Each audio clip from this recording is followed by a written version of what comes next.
Ay.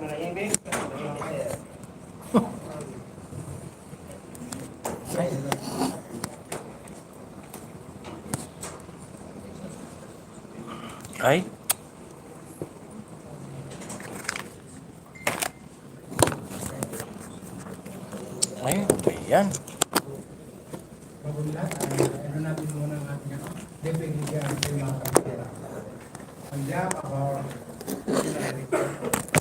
WCD program and our OIC, we National Garden Store, Italy. So our 10 speakers for today, Dr. Dina Ko, Dr. Danila Pinitapa, Luis Sultan Militar, and our beloved Attorney Maria Hana Perez. To all the colleagues and PhDs, Line and Child Protection Focal, at nandito. Siyempre, nandito po yung ating mga head natin. Ang karamihan ako talaga mga principal na talaga para Vatican Sports, nandito. Manila Sports. Of course, to his family, Ma'am Patricia Opero, Ma'am Dr. Pinapo, our Chief CPU, all the participants of the training, of bullying and other forms of abuse. Thus, all officials shall adhere strictly to the safe and unsafe practices in sports to ensure safe, confident, and dignified practice when using appropriate and necessary practices. For today's and tomorrow's activity, I hope and I'm looking forward that this training will help you grow and productive as well as you will cascade this in your respective school division activities. Well, I don't want to make much of your time. Once again, to all the participants, thank you for your support and sharing your time with us.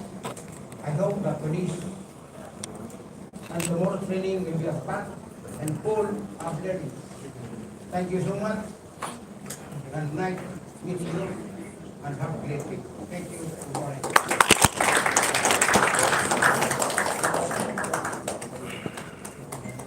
Thank you very much po, Dr. Isia, for the warm welcome. Next, of course, we would like, pero mga kailangan tayo malaman doon.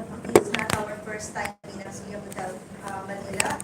We would like to call on the manager of the hotel for the hotel safety protocol of Actual Hotel.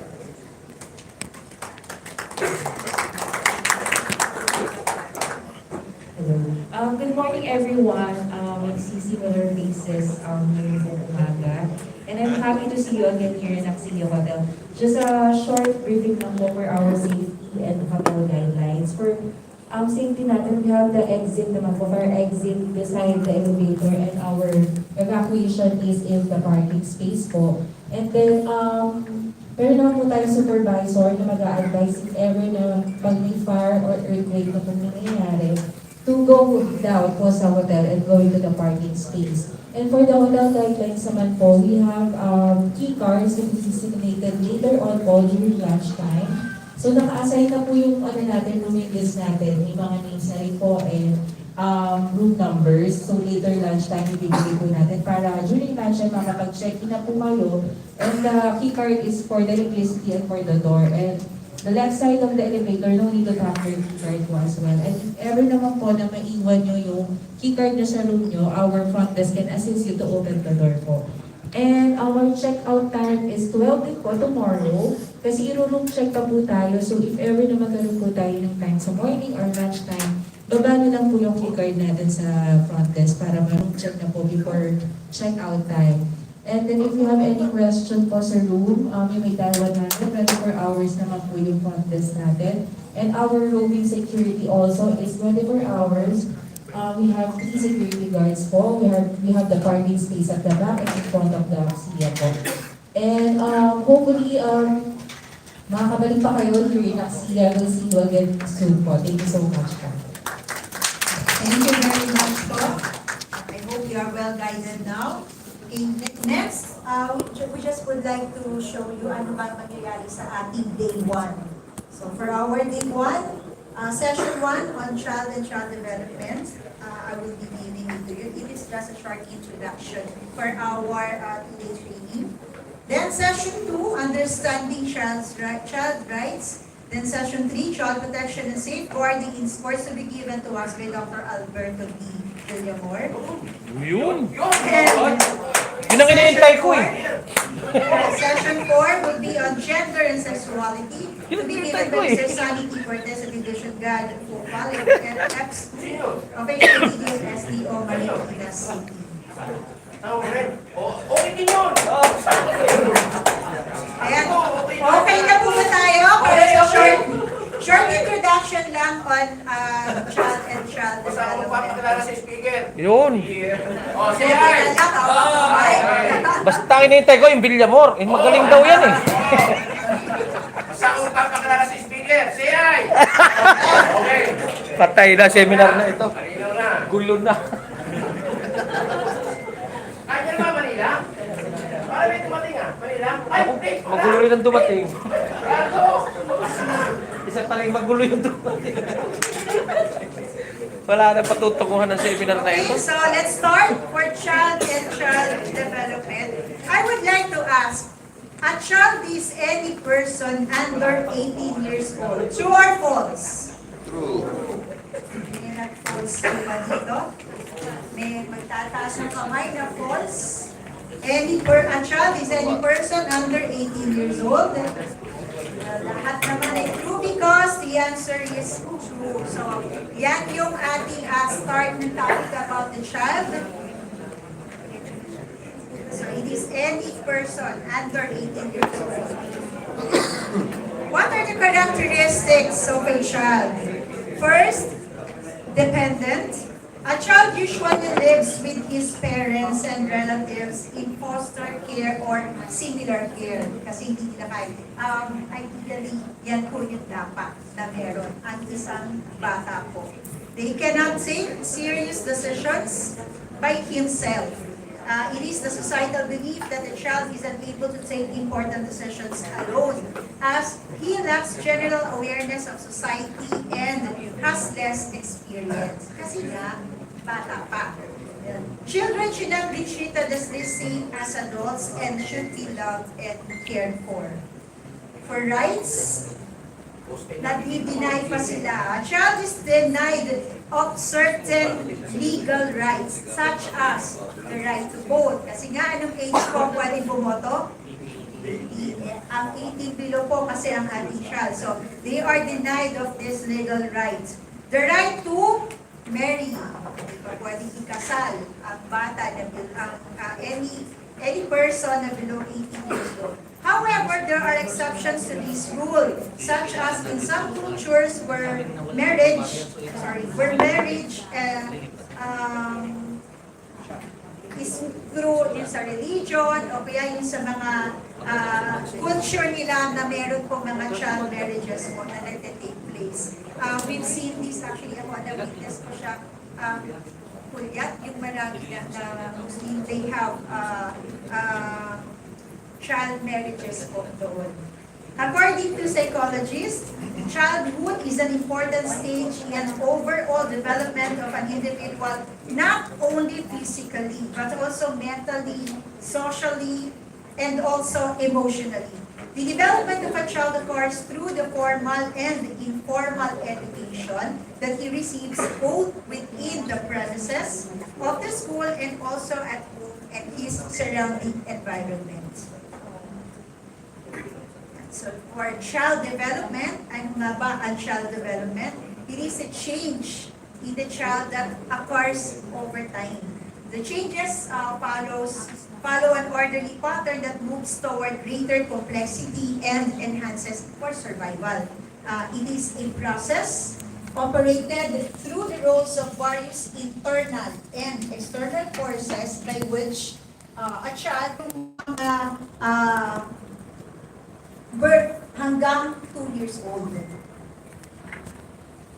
should be here. Una yung infancy yan. So infancy, birth and up to 2 years old po. Ano ba ang meron ng isang infant? The child is totally dependent on the care give to the fulfillment of his or her needs provided by the mother, the parents, tapos yun nga po meron po na by the caregiver or yung ibang nag-aalala sa bata. Pero definitely, they cannot stand na wala po silang nag-a-assist sa social development. Mabilis lang po siya nangyayari in a lifetime. At this stage, children learn rolling over, sitting up, crawling, and walking sa 0 to 2 years old po. That's infancy. Next is early childhood. Ang early childhood naman is, this is wrong, it is 3 to 7 years old po. Sorry po, yung sa the communication, meron na siya na ikaw-communicate niya na yung kanyang likes and dislikes. Tapos, the child at his level to learn by watching, playing, and interacting with others. Actually, this is also the stage very critical because this is where they will try to start imitate na what they see that the elders are doing. They try to minimimic na nila what we do. It is also the reason why yung nagtataka tayo kung bakit laging mag-English ng bata. Hindi naman natin natuturuan sa bahay. Why? Panonood ng TV. Nagtataka tayo, hindi naman natin sila tinuturuan na mag-cellphone, pero hindi pa nga nakakabasa, pero they can navigate our cellphones na. So, by simply copying at nakikita nila po ano yung ginagawa ng mga matatanda, that's what they do. Then, ang middle childhood naman is from 7 to 13 years of age. Ang middle childhood, it starts at about 7 years of age. Mostly, it is the time when the child ay nag-i-start na po na mag-schooling. So, during the middle childhood, the child learns to value his or her yung group and the society. Nag-i-start na kasi siya na lumabas. Namimit na siya na ibang tao. So, the period is marked by puberty. It is where it begins at the age of about 11 years old. Kasi 7 to 13 na po siya.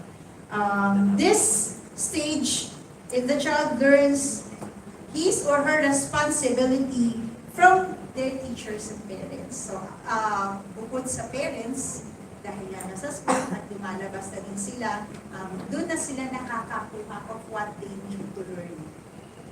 And last is adolescence. Ang adolescence is from 13 to 18 years old.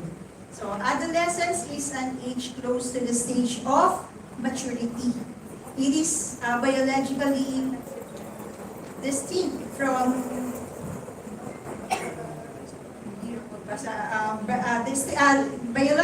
biological stages till middle stage of child. The stage of age is characterized by various physical, psychological, and behavioral change na na-encounter na yung ating mga teenagers. And also, at this stage, sexual maturation is in the most significant development.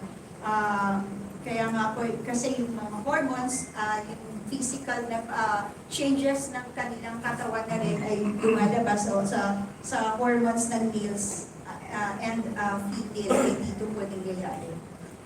The areas of child development, we have 5 areas.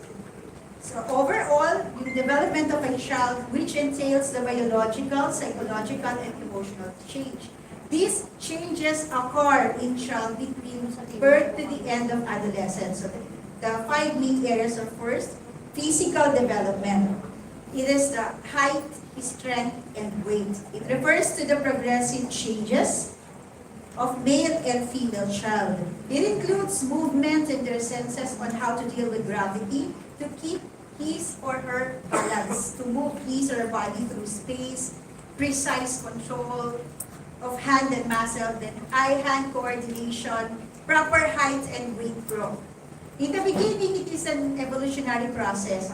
However, due to latest technological advancement, internal changes in the body it cannot be ruled out also. Sa mga nangyari na meron na tayo mga supplements, we have yung mga vitamins, pati pampatangkad, meron na iniinom po. Pagka nakikita, I don't know if nakikita ng parent, pero I don't know if it is true. Kasi ako, ang eldest ko, maliit, basically, matangkad daw, mga kapatid ko matatangkad na. Nung nakikita namin yung maliit na medyo maliit yung bigas ng panganay ko, every morning we try to exercise yung ganito niya yung needs na hinihilot namin para humatak. Ito talaga yata nasa genes. So talagang, ganun din yung nangyayari. So, pero actually we tried yung mga sinasabi na pangpatangkad, pero siguro mabagal, hindi pa rin siya ganun katangkad na yan, buti na lang babae. Nasa langit siguro. Yeah. Solusyon doon, Martina. Ano po? Takin mo na ng kabayo. Sige nga, patakay mo si Dagul. Nahuli na yun. Naiiwan na. Yes. For mental, the second area is mental and emotional development. So mental and emotional development naman po ay yung attitude, thinking, and understanding. So it refers to yung changes of in how old the child expresses the feelings. It includes different stages till the child attains 18 years of age. Following are the stages of child's mental and emotional development. It includes stormy self. So, yung will, yung tantrums, yung stubbornness, and negativism, so nasa 18 months to 4 years po siya nangyayari. Imagination, cooperation, lead, and follow, 3.5 years to over 6 years.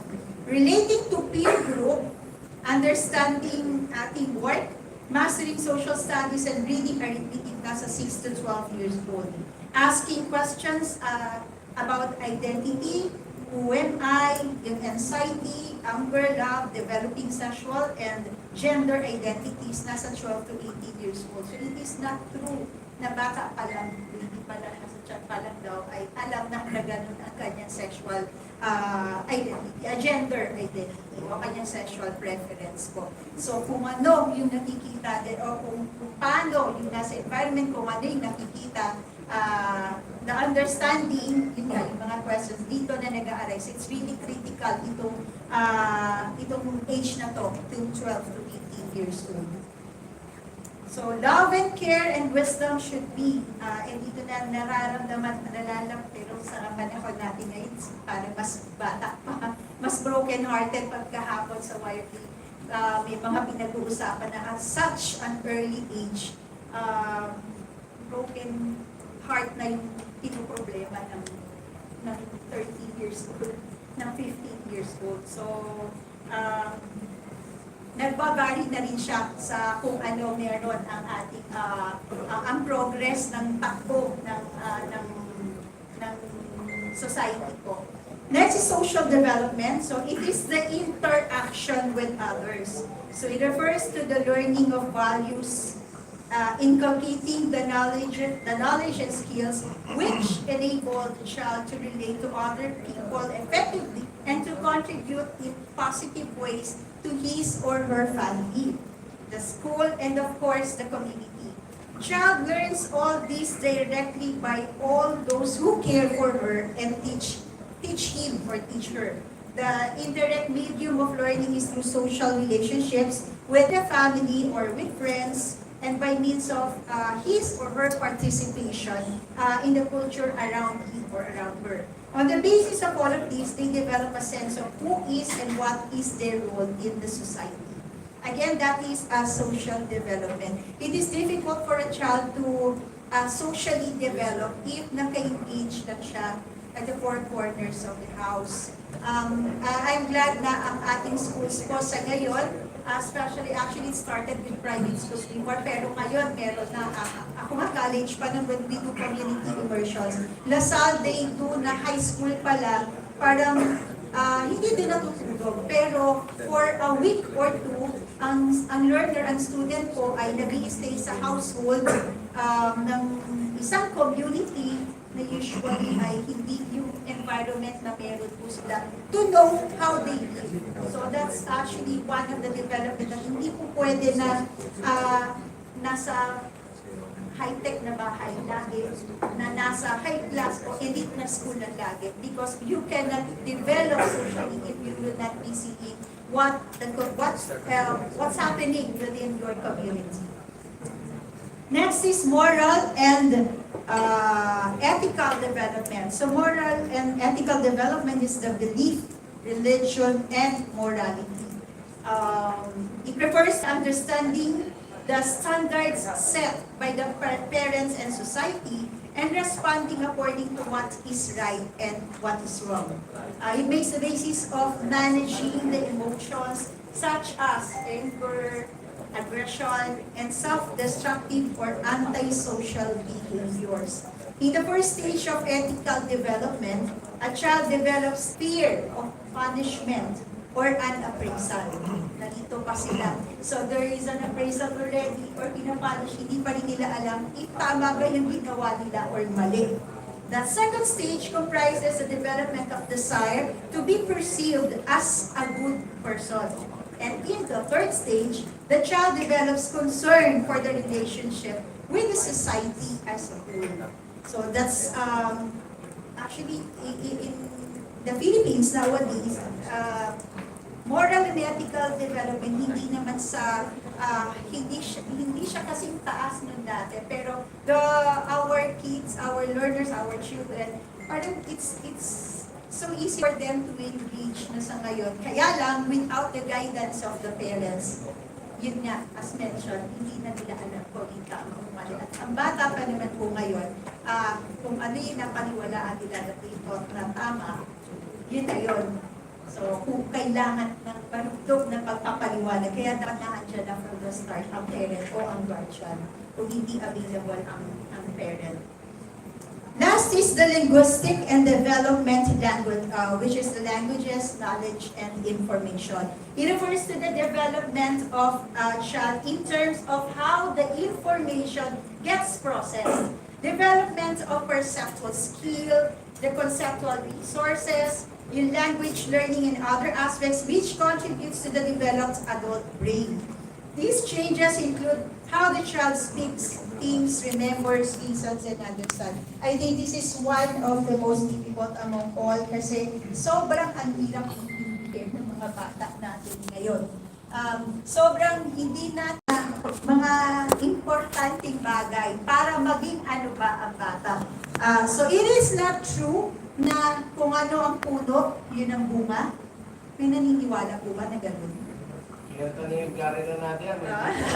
May naniniwala ba na kung ano puno, yun ang bunga? Pwede. Baka pwedeng manghingi ng isang one or two to discuss how it may happen. Ha? Ay, walang ganun. Volunteer po. Naka-live tayo, kakahiya. Puno, puno, kung anong puno, yun ang bunga. So it's the ano mo na, kung ano tatay, kaya ka ganyan, it's tatay mo. Kaya ganyan ang natin mo. Maraming factor, ma'am. Yeah, pero this factor, do you believe na ganyan na Wait, siya? Yes, ma'am. Yes, hindi ka maraming factor. Pwedeng environment. But the factor of Genes na yun. the genes. Jeans. So ilan ang naniniwala na genes? Genes. We see a majority, di ba? Ang hindi naniniwala na genes. Hindi ba kita sa pamilya? Undecided. Undecided. Jeans. There are cases, Di ba I've hereditary? seen cases ng mga adopted na yes, yung mga adopted, may mga nire-rescue kami from the streets na bata pa naman and they get to live with a new family na they are trained. May sinasabi nila labas pa rin na gano'n. Pero how they are trained within sa loob ng bahay hanggang palabas. Pero if maganda nga ang bahay, maayos ang school, pero walang nag-guide na parent, it doesn't matter. Sa study na ginawa namin ng social, yun yung lumabas na we have one sa mga adopted na bakit daw sinasabing hindi naman ganun ang ugali ng nag-adopt na parents. So they assume na it is yun daw ang ugali ng totoong parents nila. Kahit hindi nila alam kung sino yung parent nila. Tama, ma'am. Hereditary yan eh. Pero ang lumabas doon sa study is kasi hindi na-guide yung bata. So, doon niya, actually, senyorita siya, magandang eskwelahan sila, actually, kasi it's a experimental study. Yeah, ano sila, pero dahil nga hindi pa rin nag-guide, may hinahanap pang bata na hindi na-provide, simpleng pagtingin ng magulang at akala nila is all of material things lang. So, ibang nagiging effect sa bata. So, this 0 to 18 years old is sobrang critical po because it can make or break na what the life of the child will be after 18. So, ano yung magiging buhay niya after nun sa hanggang magkaanak at magkaapo pa siya. Those are all effects of how he or she was raised o paano siya nabuhay nung siya ay bata pa. Okay po? Introduction lang naman po yun sa akin because we will be concentrating on sports. Pero I believe this is also crucial kasi bakit paano mag-react ang bata sa sports, paano sila i-disiplina lalo sa atin. I've been trained sa sports ng automatic pag alam mo late ka, bababa mo na lang yung bag mo, iikot ka na lang doon sa ano, di ba? Dati ganun ang training sa atin, that's discipline. Disiplinahin mo sa sarili mo that you should be on time. Na kahit segundo ka lang, hindi pa tumutungtong na 1 minute that you are late sa training, you have to go around the oval na. Ang laki ng oval ng UST. Para kami ay wag gano'ng karahit lakad. And you have to keep on running. Alam niyo yung lumalakad ka pero kailangan palabasin mo tumatakbo ka. Kasi kailangan takbo, hindi lakad. That's what we do. So, yun yung discipline na gano'n na i-provide sa kanila. So ngayon, yun yung mga malalaman natin Sir Albert, Doc Albert, parang yung wala na paano sabihin malulungkot ba? Kasi hindi ngayon. Ngayon, napapagod ako, may masakit, sobra na, or abuse na, pagka pinatakbo mo ng 10 ulit doon sa oval because you are late or because meron kang na attitude towards a colleague doon sa training show. So, we will be seeing all of that sa ating next na speaker po. Okay, so to introduce ang ating pong next wala naman siguro Q&A for child and child development. May tanong po ba? Pero, hindi na. Ba't di tayo, Sir Doc? Hindi, may tanong ako. Di ba pwede natin lipat tong poste na to? Ayun o! Yun! Ano mo lang tanong at hindi na lumipat ka ng pwesto. Baka bumagsak. O, lipat ka rito. Tatabi tayong dalawa. Oh! Nako, nagtabi. Bakit nakawag siya sa Nako, lumipat ka. Buti na lang tapos na ako. Good luck, Doc Albert. Ay, wala na patutunguhan ng seminar na to. Ako, dala ko yung salamin ko. O, sige na, bubukin. Mag-aaral ako. What do you think of myself? Ay! Karangalan ko. Wag na daw. Ako magpapakilala ka. Magbigay muna ako ng isang Ay, ma'am. minuto na magpapakilala. May pahabol na tanong sana ako, ma'am. Yes, po, sir. Opo. Mamay pa ba ako? Sige, para for the benefit of everyone. Ma'am, ano lang to, simpleng question. Yung gatas ba na iniinom ng bata, no? Yung bottle feeding ba has something to do with the behavior and character Meron, oo. of the child? Oo. Kasi yung attachment sa Mother's Day. Pero sir, may ginawa kami na study dati kasi wala siyang nanay. Si tatay yung feeding bottle pinalalagay sa ganito niya. Para ma-feel niya na meron po siyang nanay. Tama. Yun. Kaya meron, may Oo. effect po siya. So, yun. Ayun nga po. Oo, yun. Pagpalagay natin, Bata sa bata. Ay, Opo. sa bata. Kaya nga sa mga ospital, sa pabela, ito kayo. Huwag niyo patitiin yung mga anak niyo ng gatas ng hayop. Eh, sinasabi ng mga doktor, Ma'am Gina, di ba? Kailangan gatas ng ina. Kasi pag hayop nga, asal kalabaw, asal baka. Oh. Tanda mo yan. Asal hayop. Oo. Okay, so while the snack is being served, I would like to introduce our next speaker actually for session 2 and session 3 to discuss the understanding. Papalik ka na, sir. The understanding child's right and Kamarunong eh. Pang mayaman. safeguarding sports. So, our next speaker is the Education Program Supervisor of SGOTST Marikina. Nakalive tayo, sinabi ko. Protection Unit. Learner Rights and Protection Focal Person, Division Sports Officer, National Child Protection Specialist, Certified Accredited NAIAC Facilitator, Head Child Protection Committee, the NCR Delegation, to the Palarong Pambansa 2019. Guest speaker during the 9th episode of the Usapang DepEd Sports entitled Child Protection and Safeguarding in Sports is streamed live via the school's Sports Division Facebook page. Lead resource person during the assessment, monitoring and evaluation of child protection program in the provinces of Ilocos Sur and Central Luzon.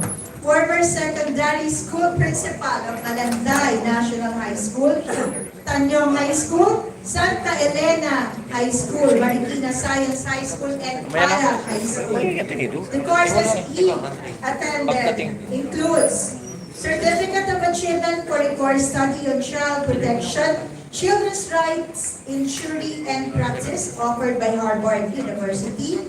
Certificate of Achievement for a course study on protecting children in humanitarian settings offered by Columbian University.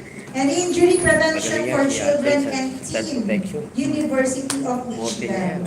The research conducted includes implementation of child protection policy in public schools of Marikina, a birth grantee, a basic research category. So ang ating pong pinapipitagan na kasama na Division Sports Officer ng Marikina, we would like to call on Dr. Albert Adino. That's my boy! May kulang. Dating malupit! Ngayon, malupit. Ngayon magugupit. Hi! Hello! Hello! Hi! How are you? Fine! Well, the feeling is mutual. Thank you so Yeah. much, Sir Gaban. Nung una, akala ko kasi, nabubuli na ako. Sabi ko, kailangan ko na bang gamitin 1131? Bawal bastos lo. Sabi ko, okay lang tayo magbiroan, pero kapag bata na ang pinag-usapan, Yes. that's something serious na. So, hindi ko pwede. First, thank you so much to our chief ng bata or developmentally appropriate ng bata. Naragdagan din siya kung basic bakit. lang po ito, experiential Bakit naman learning. pwede? Tinanong niya kasi. Kasi matagal tayong matagal tayong nag-aral sa elementary nung araw. Pag may darating na bisita, anong pinapagawa sa atin? Nagpo-floss tayo ng napakahabang hallways sa classroom na hindi natin alam yung effect nito sa health ng bata. Yung floor wax with exposure dito sa substance. Malay pa natin Tapos yung bata minsan, pa tayo. naglilinis ng mga glass jealousy sa mga bata na hindi natin alam yung sharp edges na pwedeng masuk ng bata. At madalas sinasabi,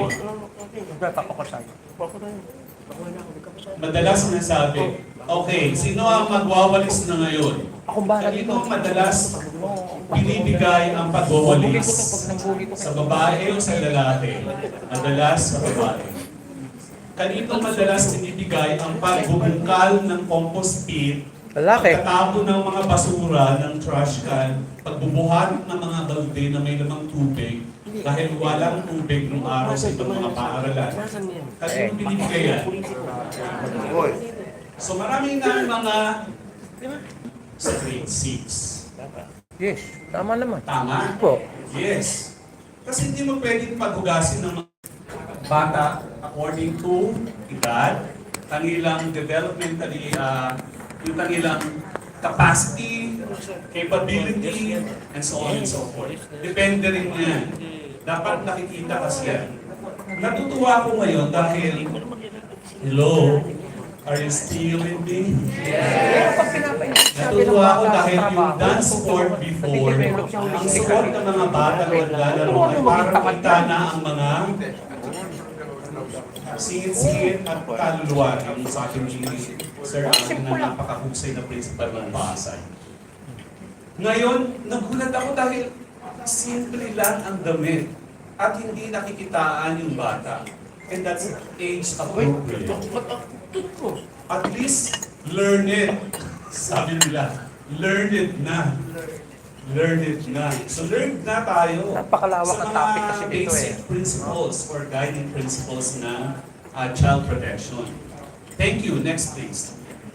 Hindi na kayo magtatanong, sir, ng ano, yung bakit naman pwede sana. Sige. O sige, sumagot ka. Pagbibigyan ka namin. Brother, pagbigyan mo na. Yes, sir. O sige. Sige po, yes. Sige. Kasi may isang no, Oh. dapat, sabi Yes. ng aking tukayo, Sure. the great Salvador Caban of Valenzuela, dapat may yes. Okay, O, fine. bakit daw yes? Kasi, making our children or learners engage in some schoolwork and household chores, no, is part of their holistic development. Makikita nga natin yan sa ESP, tinuturo ng teacher. Yung pagtulong sa nanay, pagtulong sa bahay, at pagiging matulungin. But as teachers, as adults, we should analyze the capabilities of our learners. That's why, mayroon tayong tinatawag na in loco parentis. Yun. No? Bakit mo naman bibigyan ng bata ng alam mo Locus hindi parentis. kaya? It's up to the teacher, it's up to the adult Correct. to analyze the physical capabilities of the learner. Kasi holistic approach ang ginagawa natin eh. Bakit ang mga bata noon, yung sa mga edad natin ngayon, abot pa tayo noon. Di ba to kayo? Yes. Matanda ka na eh, kaya alam mo yun. Okay, tira. No? Tira. Yung mga bata noong panahon na yon, iba sir ang dating. No? Iba yung pagtingin nila sa mga gawain, hindi reklamador, hindi sila kumbaga maramdamin. Yung mga bata ngayon, mga mahihinang nila lang eh. Kung ituturing natin. Because of this, what you call, yung mga batas na minsan ay pumipigil sa mga adult na maibigay talaga yung tamang disiplina sa bata. But as adults, as teachers, no, we must think of the appropriate things that we are going to give to our learners when it comes to household chores na sinasabi nyo at saka yung schoolwork. Thank you po. Wow, thank you so much for firming up my insights. Iba ka talaga. Pero may narinig ako na sinabi niya na kaya minsan it hinders us as adult to discipline a child because of policies. Mamaya ko siya i-discuss. Parang parang hindi naman masyado. Yeah. Parang hindi naman masyado. And May tubig na kayo. Ha? nasa process time pa lang po ako. Good morning, everyone. Kasi I agree with Sir kanina and so with the other side. The problem somehow, it's a reality that depending on the social impact, influence. What do I mean of that? Aminin natin at hindi. Parang ganito lang po yun. Realistic at reality check. Number one, yung kasing bata na lumaki sa mahirap, ang orientation, magtrabaho kasi walang katulong. Yung lumaking bata ng mayaman, may katulong, kaya hindi pinagtatrabaho. Eh sabi mo tubig. So, ang point doon, tama naman yung Ang pusang natin gala. doon na it depends on the relativity, meaning everything goes mo. So, good kinder. Kaya nga may mga Ubus. issue tayo na nagkakatid yung sa elementary, kapatid. yung mga trade. If I am not mistaken, and I apology kung may naman ako na offense, na nagsisilbi galing karte, magtitrend, tapos nabubusan ng sopas. May problema doon yung teacher. Kasi he should know na ang pagdala ng train ng galing sa hagdanan, nasaan yung kanyang may ano doon, yung kanyang perspective and what would be the possibility that may happen to the child. So, meaning to say, kailangan mismo si teacher, not that much anxiety na huwag naman maging over-anxious, but we need to be realistic. Another point of view is that even in the lawmaking, ang problema kasi, ang mga sorry for this, this is a general and global observation. Ang nangyayari kasi, I am not against the lawmakers po, mga ma'am and sir. Ang mga lawmakers kasi natin, sa kanila, sa katulong, mga anak ng dati na rin mga congressman, etc. Correct. So ang point of view nila, huwag pagtrabahuhin yung bata. Eh tayo sa grassroots, karamihan, 90% mahihirap. Walang katulong. So nagkakaroon ngayon ng panggaan in between. So, ang ano naman po siguro dito, it depends yung impact on the social influence. Ibig sabihin, the environment greatly affects the well-being and the result of the child so and so because of child rearing. With that concept, sir. Thank you and good day, everyone. And that's bullseye. Thank you so much. At itutuloy pa ba natin ito, sir? Tuloy, sir! Sige! Banat!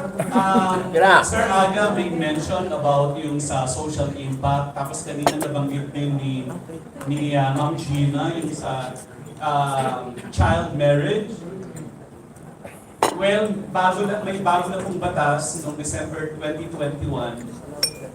Pinagbabawal ang early child marriage. Meron ka lang naman na penalty na 50,000 na Depende sa religion. 50,000.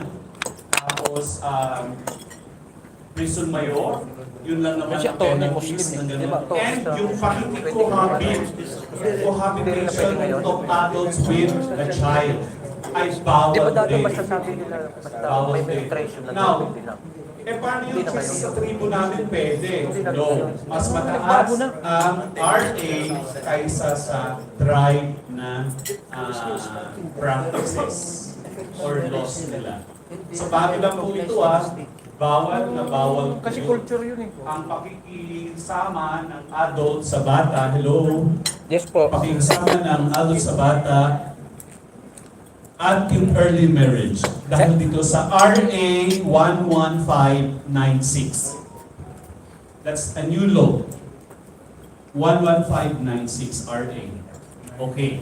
So tama yan. Now, kaya kayo nandito rin, nakakatuwa. Interesting ba tong topic na to? Yes! Parang ano Oo. nagsisimula pa lang. Coaches, parents, and even some players hold on to the mistaken belief that physical abuse in sports has value. Madalas kasi marami pa rin ang pagtingin kapag ka physically abuse ang bata, natututo siya. Well, tama. In the short term, immediate Baka mo naranasan ko, piniti pa ang teacher ko. talaga sa pagnatakot May libro pa sa kamay. yung bata, hindi ba siya mag- O, eh, ngayon, matatag ako. tatrabaho ng maayos. Okay, Diba? merong magandang Tapos response. nagsubok ako sa But nanay ko, tinagupan immediate pa ako ng nanay response. ko. Wala. But we have to understand Magsusubok ka pa. the long-term effect of physical abuse. Ano sinasabi sa batas? Meron siyang 20 years na prescription kapag ang bata physically abused nung siya ay grade 1, ay grade 6, pwede pa siya magsampa ng kaso hanggang 20 years pag physically abused. Tandaan yan. Busog na ako eh, gusto mo? So, may mga pag-aaral na nagsasabi na tututo ang bata kapag physically abused. Totoo yun, meron, mga ilan lang. Pero hindi po natin yun pinopromote. Marami pong ways, maraming strategies kung paano tuturuan ng bata, paano didisiplinahin ang bata. Dahil kapag abuso ang bata, anong kasunod na batas ang nag-violate? anong issue naman na napakahalaga ang susunod doon? Di ba yung psychological abuse and emotional abuse? Well, in terms of sexual abuse and emotional abuse, you have 10 years prescription. Pwede pang maghabla within 10 years.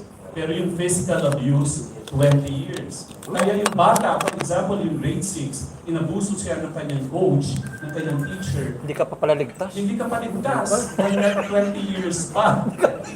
Daming estudyante rito sa tapat. Hindi ka pa ligtas pa eh. I'm serious of that. Oh, teka, tukayo.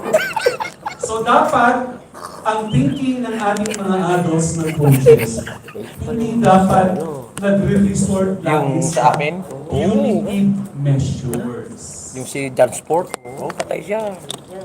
Dapat positive, corrective, responsible measures. Hindi pa niya alam yun. Alright, next please. Yes. Hindi pa niya alam yun. Now, Siya po. start na po. Bago lang siya. Bago lang. We'll try to explore human rights, understand the United Nations Convention on the Rights of the Child, and we will try to recognize what are these child rights and understand the athlete's rights. Kanina, nagpapasalamat ako kay Ma'am Gina because she partially solidified my foundation. Bakit nauna po ang child development sa child rights? Madalas po kasi nakakalimutan ng adults ang child development na issue. Bakit ang daming batas para sa bata? Special laws, issuances for children. Ang dami. We will help understand by our psychologists. Kasabot. Number one, Puro wala. the brains of 18 years old and below are under construction, right? Yes. Right. You cannot expect our children to rationalize the way we rationalize. Tama. Kaya nga, sinasabi, ay, ang tanga-tanga naman. Sorry po I'm just using illustration. Tanga-tanga naman ng bata. Ilang beses ko na nga itong tinuturo, hindi pa rin naiintindihan. Eh kung baliktarin kaya, Mami, ano ba yan? Ilang beses ko na tinuro yan, paano mag-leave the group? Hindi mo pa rin alam hanggang ngayon. Tama. Kaya ang dami natin violations eh. So, alright, next please. So yan yung ating topic. So, simulan natin sa human rights. Ano po ba ang rights? What do we mean by rights? Ano ba yung rights? Ano ba yung karapatan?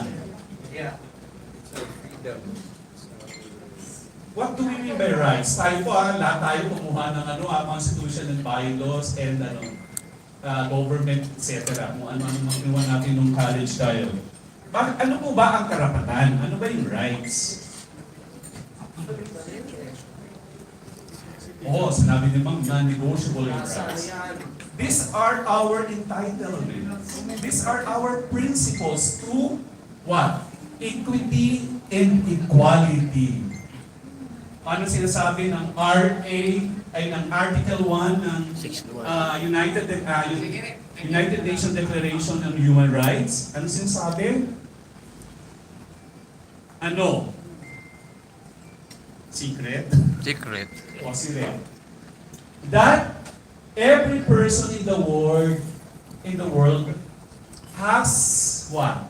All the rights kahit saan ka man nakatira.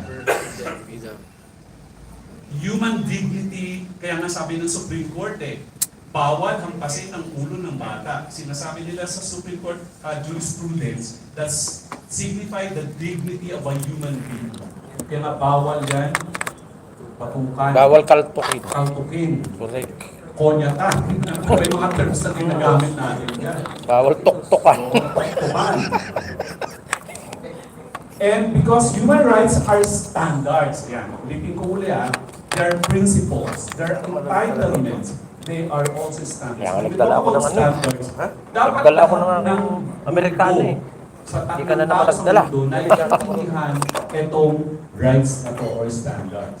Next please. So, let's try to find out what are the characteristics. Una-muna, sabi natin sa Article 1, all human beings are born free and equal in dignity and in rights. nakalagay yung qualifier niya, ano nakalagay? All. Hindi lamang po binibigay sa mayayaman. Hindi lang binibigay sa matataas ang katungkulan sa gobyerno. All human beings are born free and equal in dignity and in rights. May kulang. Ano pa po? Pursuit of happiness. That's the right to love, to be loved, and to pursuit of happiness. Kulang. Sa preamble ng US. Kulang. Ayoko nag-iisip eh. Ayoko nag-iisip. Very good, the preamble. Kulang. Diba, sino ba gumawa niyan? Okay, O, very sige, good. sira. O yan, United Nations Declaration of Human Rights. Magdadagdag pa tayo ng article dito. And another characteristic maraming pala. is inherent sa Tagalog, likas. Likas, no? Hindi ito nabibili sa National Bookstore. Hindi ito binabasa-basa, binibigay. So it's likas, it's our nature, parang common, like fundamentals. Without human rights, the life and dignity of a man will be meaningless. It's basically our rights. No? It's our common. Sabi nila, is right absolute ba ang right? Ang rights ba ay absolute? Aha! Okay, nakakatuwa, no? Kahit ganito ng mga edad natin. Ang ganda ng ating understanding sa mga batas. Absolute ba ang rights? Tama, ang no. Pero, tama rin ba na yes, na absolute ang rights? Pwede. Ah, very good. Binago Meron na yun. pong mga provisions ang batas na ang rights ay absolute. For example, rights natin kahit tayo nakatulan na, hindi tayo pwedeng torture. That's the absolute right of every person. Na kahit may kasalanan, hindi dapat i-torture. At Nasa harap natin ng aircon eh. na Yung pa. absolute rights. Okay? So ayoko nang i-discuss lahat yun kasi baka humaba tayo. Next. Thank you, Ms. Chris. Next, please. It's inalienable. Ano ibig sabihin niya? Ano sa Tagalog niya? Yeah. Hindi basta-basta pwedeng alisin sa atin ang ating rights. Correct. It's indivisible. They cannot be denied even if other rights are already in place. Kaya nga sinasabi nila, o anak, Yan. karapatan mo mag-aral o pag-aaralin Very. kita. Bahala ka na dyan sa buhay mo. Bahala ka na sa pagkain mo, bahala ka na sa damit mo, bahala ka na sa iba pa. No. Kailangan, sinasabi, indivisible or Hindi naman nangyayari lahat yan. interrelated. Dapat katungkulan ng adult kung pag-aaralin ng bata, dapat tingnan yung enough ba ang pagkain, enough ba ang damit na naisusot. Kaya nga sinasabi pinag-uusapan. Ang gastos naman yan, Sir Albert. Bakit? Kasi sabi namin, ang standard po ng isang athlete, kailangan pag sumali siya sa palaro, lalo na sa NCR or sa palarong pambansa, dapat nakikita ng mga nutritionist dietitian. Ano ba yung mga requirements na food ng bata na manlalaro? Ubos. Ilan ba dapat ang jersey, ang uniform ng bata? Hindi ko naman po sinasabi na bumili ng napakamamahal na mga damit or pagkain. Sa simpleng pagkain, dapat nalalaman ng nutritionist dietitian, ng coach, ng tournament manager, Host naman po ng ng food, eh. principal, ano yung basic May host ng pagkain division. na may May requirements host na division. kailangan ng certain sports Yung uniform event. naman ng bata natin, Hindi bukod yung parin, pwedeng bukod yung playing. isa ang kinakain ng Playing natin, gymnast dalawang set. at saka ng boxer Pag region. at saka ng Pag iba region pang players. Pagkapalaro pang bansa, pagpalaro pang bansa. Sa division, isa-isa lang. So yung Walang rights pera. niyan dapat nagtutulungan. And it is imprescriptible, no expiration. Kasi meron kung expiration, yes, meron. Saan, paano paraan? Kapag ang bata nagkasala, mag-expire pansamantala yung kanyang paglabas, for example, sa lipunan. Kasi nakakulong siya doon sa bahay pag-asa. Pero tuloy-tuloy pa rin ang ibang mga rights niya.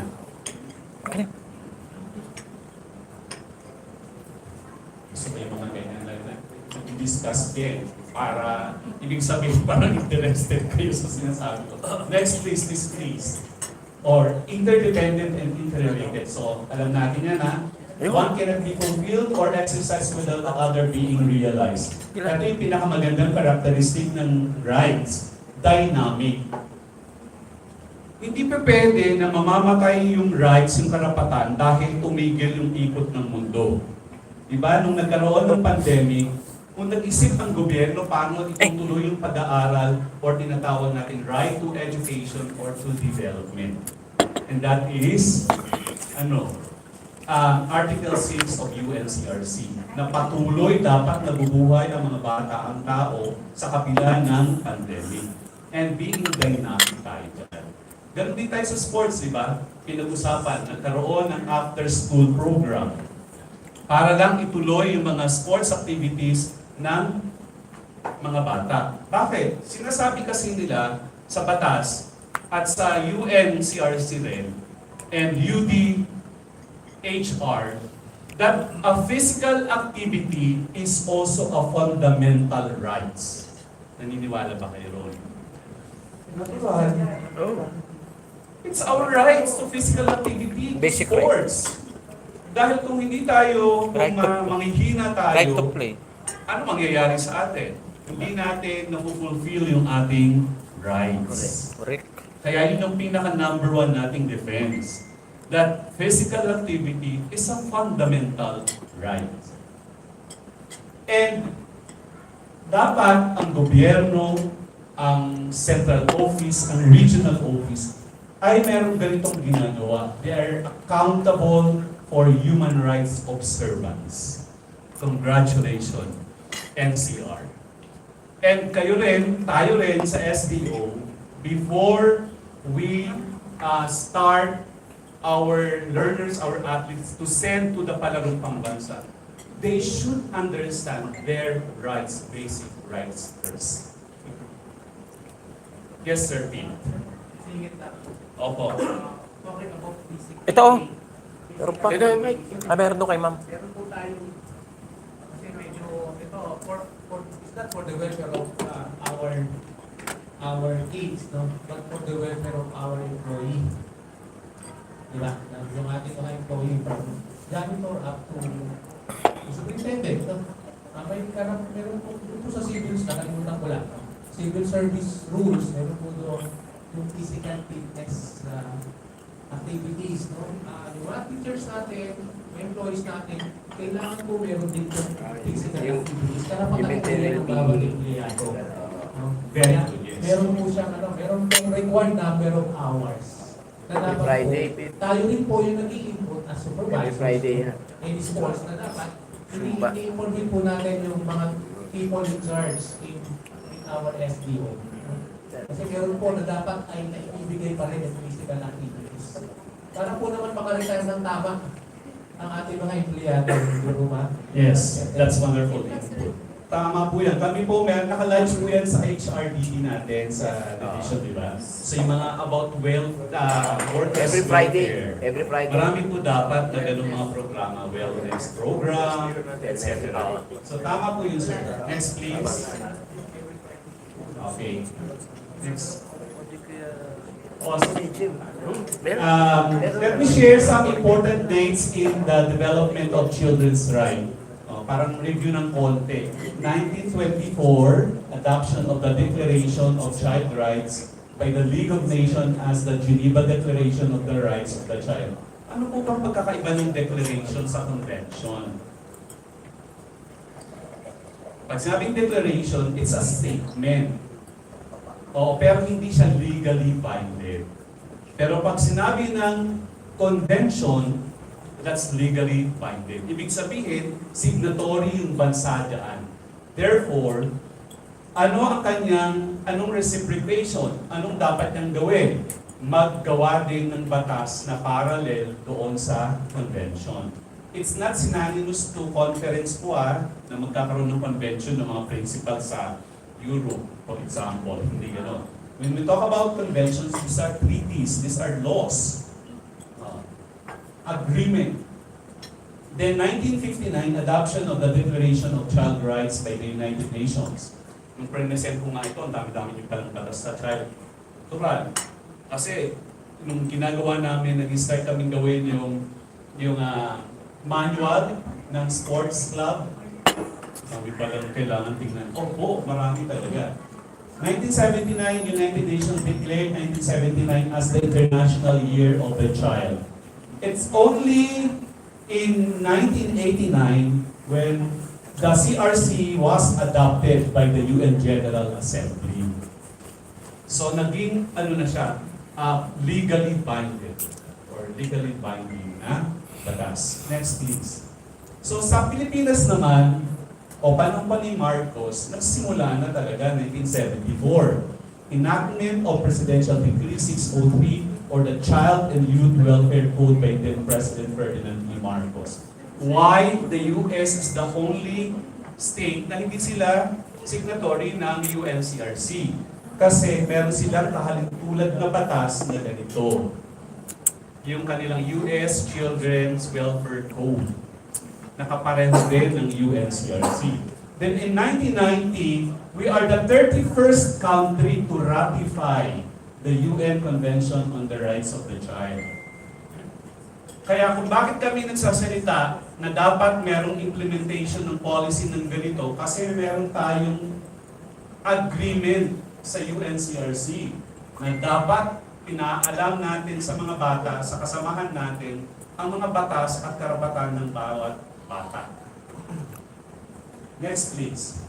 Ano bang mensahe? Ano bang implication nito sa atin bilang mga adults? Totoong meron tayong mga batas. Kaso, the struggle for human rights started many years ago and is ongoing. Bakit tayo may ganitong training? Kasi marami pa rin kaso ng mga pang-aabuso sa mga bata. Alam niyo ba ang basic, ang data natin sa NCR? Every day, we have 6 to 7 cases of child abuse. Ang dami. 7 times 20, 140. Dati, ang nare-rape ay mga batang babae. Ngayon, dumarami ang mga batang lalaking nare-rape. I do not know what's the reason. There are human and child rights in place, but the challenges are in training and holding them.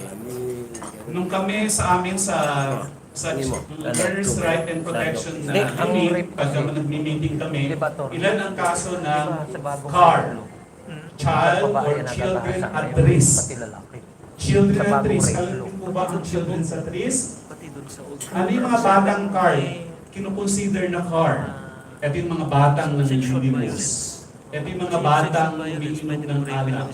Ito yung mga batang nagbabiolate ng mga ordinances, ng mga school rules, policies. Ito yung mga batang produkto ng dysfunctional family. So, CAR na sila. Pero yung CICL, Children in Conflict with the Law, ito po yung nakatulan, napagbintangan. No? Kaya nga, pwede bang maglaro, sumali sa palaro ang batang CICL? Yes or no? Yes. Yes. Kapag na-reintegrate na sila sa school, meron na silang karapatan, bumabalik na yung kanilang karapatan na magpatuloy at ma-fulfill yung iba pang mga karapatan. Correct.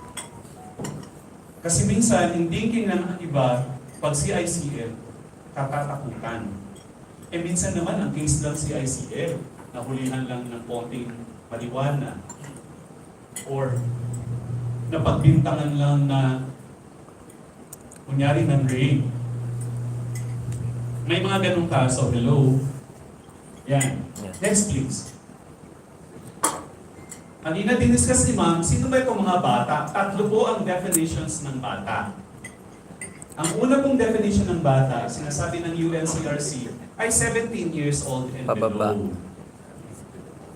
At sinasabi din yan ng RA 7610. 17 years old and below. Pero sinasabi rin sa 7610 May na mental pwede siya, kahit disability. 19 siya, 20 siya, basta hindi niya kayang ipagtanggol ang kanyang sarili dahil sa kanyang mga disabilities or challenges, siya ay tinuturing na bata. Pero sa atin, sa Depit Order number 40, series of 2012, kahit 40 years old ka, basta nag-aaral ka sa paaralan, ikaw pa rin ay tinatawag na bata. So, tinan nyo yung kanyang dynamics, Correct no? naman. Na Kaya pag nagtanong ako definition sa ALS, ng ilan ang bata. bata natin? Kaya nga sa ALS, Diba? di ba? Oo. Kahit na ilang taon sila, basta sila ay nag-aaral sa learning centers Correct. or sa school, ay they are considered Yes. Sa ALS. children or child. Kaya pag Next. nagtanong ako sa So, ALS let's coordinator, now try to ilan ang understand bata child natin? rights. Next, Di ba? please. Tama. Bakit CRC? Why did states decide to have a separate convention on the rights of children? Meron bang, do other human rights treaties no longer apply to children now that they have their own convention? So, sagutin natin sila sa pagre-reflect lang. Ito po ang sagot. Children need separate conventions since they need additional attention and Protection. kasi nga, huwag natin ituring na ang bata ay pareho na natin mag-isip at kumilos. Magkaiba po ang kanilang nature sa nature natin. And all human rights conventions also apply to children. The CRC is an integral part of the overall human rights movements, and the CRC emphasizes that children are the holders of rights. Dapat napufulfill ng bata ang kanyang mga karapatan. Dapat nasasatisfy ng bata nila ang kanilang mga karapatan. Eh paano masasatisfy ang kanilang karapatan? Kung pagpasok sa school, dahil late, hindi na pinapasok sa klase. Dahil nagkamali ang bata, ang community service pinag-give ng tubig simula first floor hanggang fourth floor. Dahil merong nagkamali ang bata, ang community service pinadala ng 4 na sako at pinuno ito ng mga basura. Do you think those are appropriate interventions? No. Dahil siya ay athlete na late siya sa practice, hindi siya pinaglaro. Or minsan, pinatakbo siya ng mga 10 laps. Kasi nagalit siya.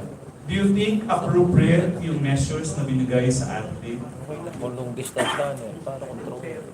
Isa pang observation Patay ang bata. sa mga palaro. Sorry po. Sabi nila ba't may bata nandito? Hindi naman po. Mapag-uusapan naman po lahat.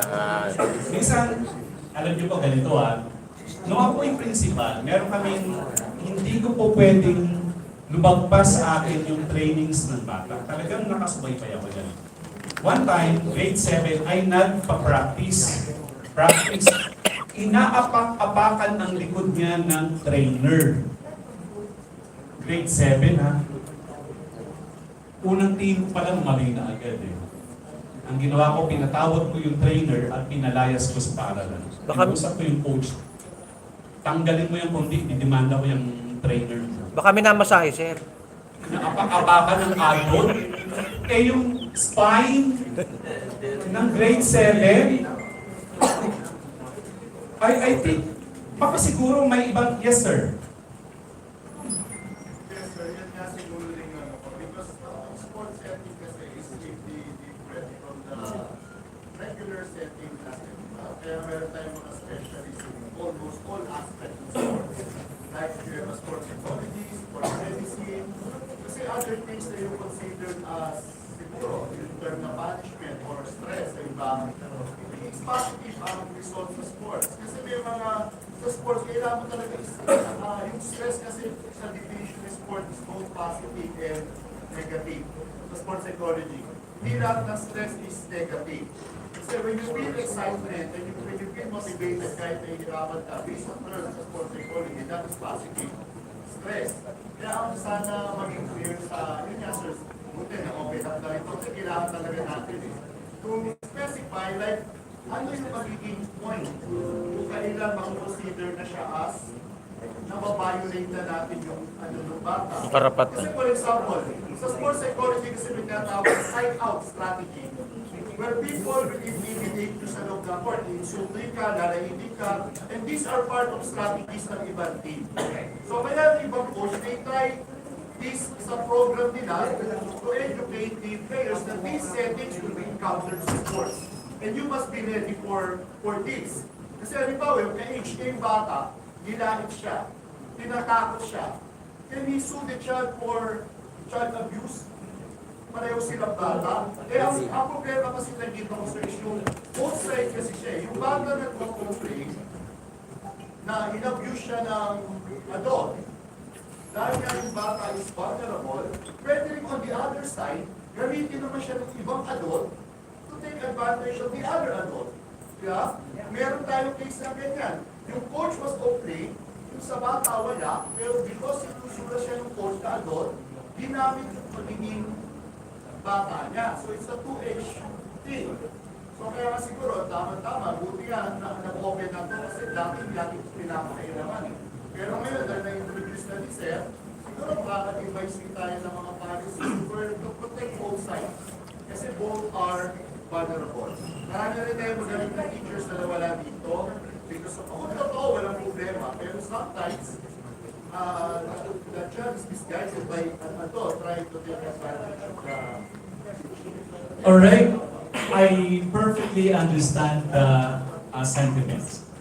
But yes, that's true, that's correct. Tama po yun. Hindi ko po sinasabi dito na ang ating approach lagi ay, ayusin mo naman. Bukas, talihan mo naman. Hindi ko po yun sinasabi.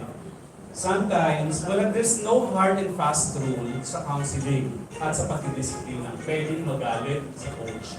Pwedeng magalit si adult. Pwede pong magalit kung gusto mong i-insist, i-direct yung inyong respeto. Okay lang po yun. Hindi po yun bawal. Huwag lang aabot doon sa may nararamdaman ng pain ang bata. Kapag nakaramdam na in pain ang bata, iba na po yun. Now, naiintindihan ko po yung sinasabi ninyo na mayroon talagang strategies, ang tawag doon yung para pump up yung bata na magtrabaho na kumilos ng maayos. Okay lang po yun. Pero wag naman po yung masyadong sobra-sobra. Oo. Yung maling pagtrato na. Dapat, at importante na pong proseso po ito dapat. Bakit ako nagalit? Sasabihin sa athletes, sa palagay mo, bakit ako nagalit sa'yo? Bakit kita nasigawan? Dapat merong tinatawag na recovery approach. When we discipline, we connect first before we correct. Again, may I clarify? When we discipline our athletes, we connect first before we correct. So what's the reason behind? Bakit kita dinidisiplina? Dapat naiintindihan ito ng mga bata. Totoo po yan, strategy po yan ng coach. At hindi ko sinasabi mali po yun. Huwag lang makakaramdam na galit ng sakit ang bata. Because we cannot invalidate those pains. Kahit naman tayo pag nasaktan tayo, sasabihin ba natin, ay okay lang yan, nasaktan ka ng kakay mo, ng kasamahan mo, wala akong problema yan. Matututo ka dyan, pag minura-mura ka ng principal mo, mapopromote ka pagdating ng panahon. Is that true? Depending on the situation. Yes! Kaya nga, ang challenge dito ay bigyan ng ibang mga strategies yung mga coaches natin paano disiplinahin yung bata.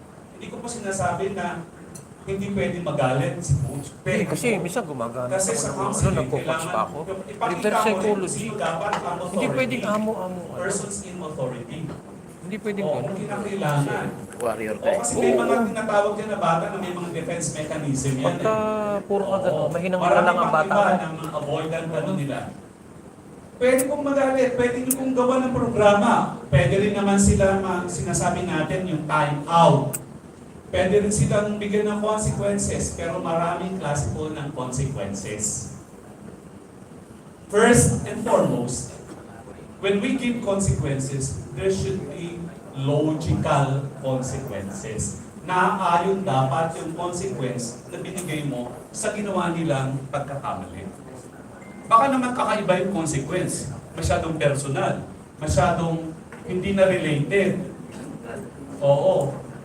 Kunyari, yung bata ng bully. Ang ginawa mo, yung isang batang player ng bully, dahil nagalit ka, lahat na hindi mo na pinaglaro. Inuwi mo na silang lahat. O dahil meron kasalanan ng isa, kasalanan na ng lahat. Is that logical?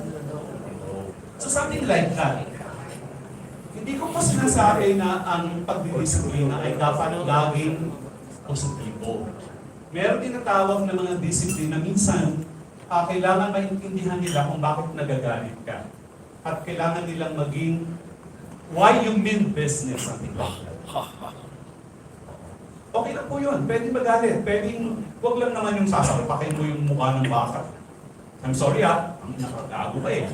Hindi naman ganon. Kahit sino naman, pasabihin nyo na medyo foul yun. Overnight. Medyo mali yun. Pero kung simpleng, mayroon kasi tayong mga safe touches na tinatawag and unsafe touches na pwedeng gamitin sa pagpo-coach.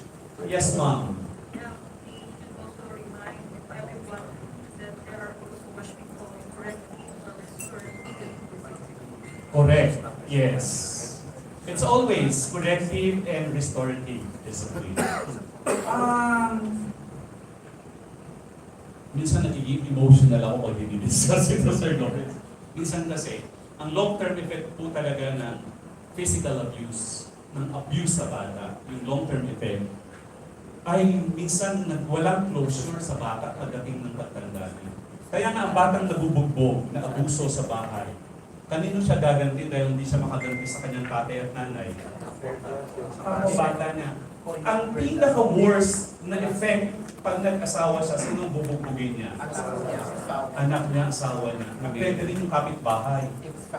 Kaya nga, di ba? Meron mga tinatawag na yung mga kapitbahay na medyo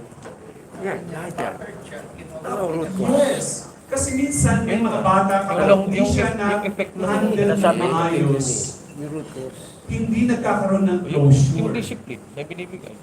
Kaya nga, di ba? Kunyari, bata ako. Let me give you a sample. Nung bata ako, yung teacher ko, nahuli ako na nangunguha ng kaimikot, nanginginain ng kaimikot sa class ng uno. Yung aking teacher ay dating police na nag-teacher. Eh, nung araw talaga, di ba? Puso-puso yung bubugan eh. Pag nagsumbong ka sa tatay mo, additional, dagdag pa. Yun, sinasabi ko. Nandun ako sa puno ng kaimito sa taas, pinababa ko. Baba! Pagbaba ko, may hawak siyang armrest. Eh, ang kakapal ng armrest dati, ng mga 1980s. Full swing, 1, 2. Alam ko, nakapasa na ako sa front. Ang sakit!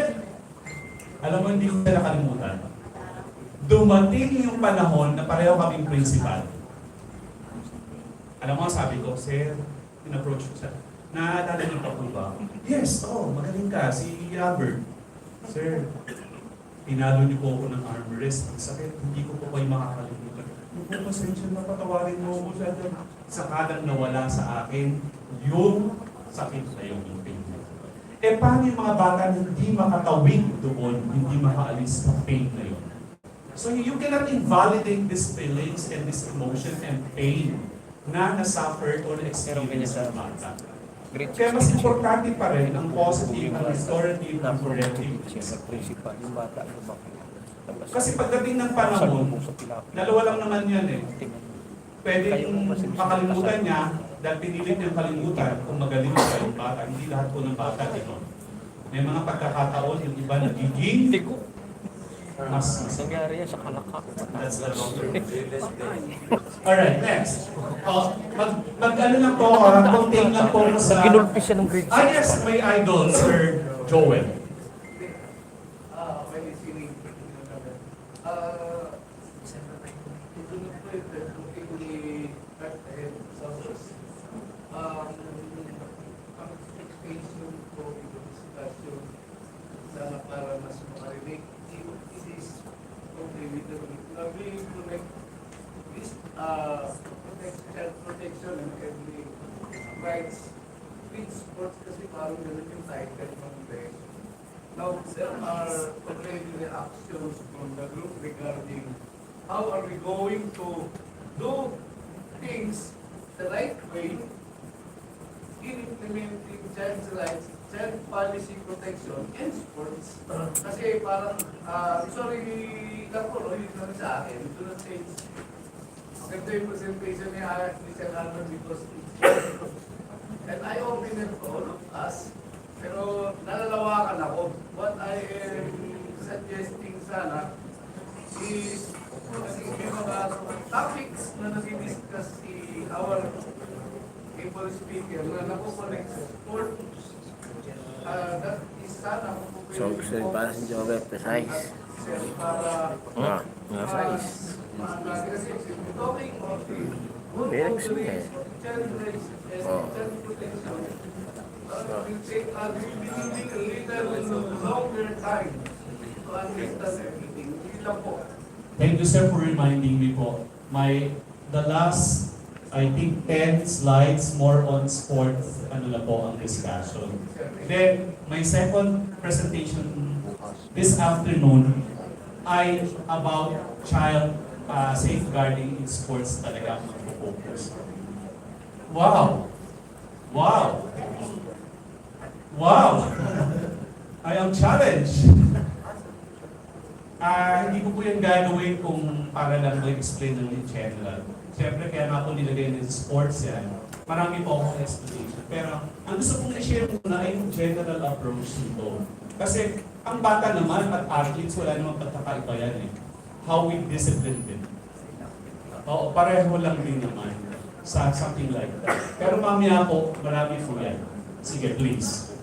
So first, these are the 4 main areas. Tinatawag namin itong 4 baskets of rights. So, first, sample. Okay. The right to protection. Okay. Example ng right to protection, my coaches do not beat or humiliate me if I make a mistake. They taught me in a non-threatening manner and explained why it was wrong. And that we observe right approach for the right to protection.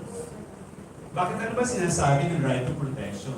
Protection from any form of harm and abuse.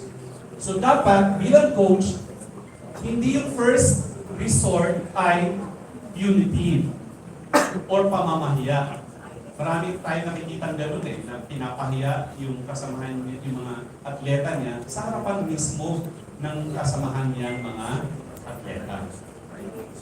Next is, despite the fact that I was of compulsory school age, the school refused to let me study. In connection with this, dapat bang bigyan ng pabor ang manlalaro, ang batang manlalaro, na i-accept sa kanyang absences doon sa 20% allowable dahil siya'y nagtitrain sa sports? In short, dali ako ng konti. Dapat ba magkaroon ng special treatment sa athletes in terms of his attendance or her attendance in school dahil sa kanyang mga practices? What's the answer? Para sa akin, yes.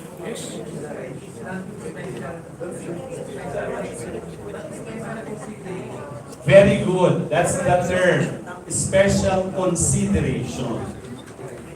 Well, isa yan sa rights nila. Bakit kailangan ng special consideration?